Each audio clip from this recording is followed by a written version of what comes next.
আসসালামু আলাইকুম। আসো জেনে নেওয়া যাক একটা বেসিক ব্যাপার যে কেন something to the power zero অর্থাৎ যেমন two to the power zero equal to one এটা আমরা কেন লিখি। চলো আজকে এটা জেনে নিব।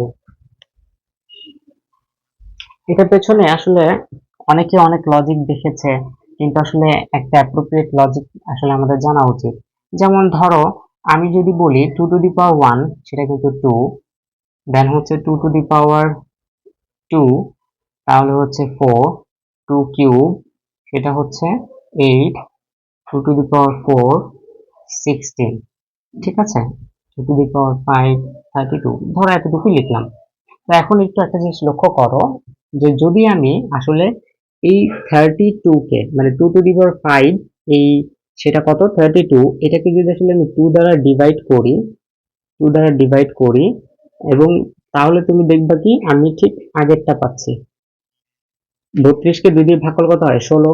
এখন 16 হচ্ছে কার two to the power four, এবং হচ্ছে সেম একইভাবে 16 কে আবার সেম 2 দিয়ে যদি ডিভাইড করি তাহলে কত পাচ্ছি দেখো তো, 8, ঠিক আছে।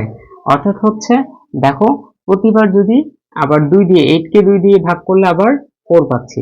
মানে একটা বিষয় লক্ষ্য করো তো সিকোয়েন্সটা কিরকম যাচ্ছে, যে আমি যদি 32 কে মানে 2 দ্বারা ডিভাইড করি তাহলে কত পাচ্ছি 16, যেটা হচ্ছে two to the power four. আবার আবার সেই 16 কে 2 দিয়ে ডিভাইড করলে আমি পাচ্ছি 8, যেটা হচ্ছে কত টু কিউব। এবং হচ্ছে আবার 8 কে 2 দ্বারা ডিভাইড করলে পাওয়া যাচ্ছে 4, যেটা হচ্ছে আসলে 2 স্কোয়ার। তাহলে একইভাবে এই 4 কে যদি 2 দ্বারা ডিভাইড করি তাহলে আমি কি পাবো, স্বাভাবিকভাবে এটা পাবো, যেটা হচ্ছে two to the power one. আচ্ছা, ঠিক একইভাবে যদি আমি বলি two to the power zero, সেটা কত হবে, এই 2 কে আবার 2 দ্বারা ডিভাইড করে যা হবে সেটাই হবে। 2 কে 2 দ্বারা ডিভাইড করলে কত হয় 1। বুঝতে পেরেছো? এটাই কিন্তু আসলে খুব মজার একটা বিষয় যে ছিল, যেটা আমরা আসলে কি হয়তোবা অনেক সময় বুঝতাম না এটা কেন হয়, এটা কিভাবে হয়। ধন্যবাদ। আসসালামু আলাইকুম।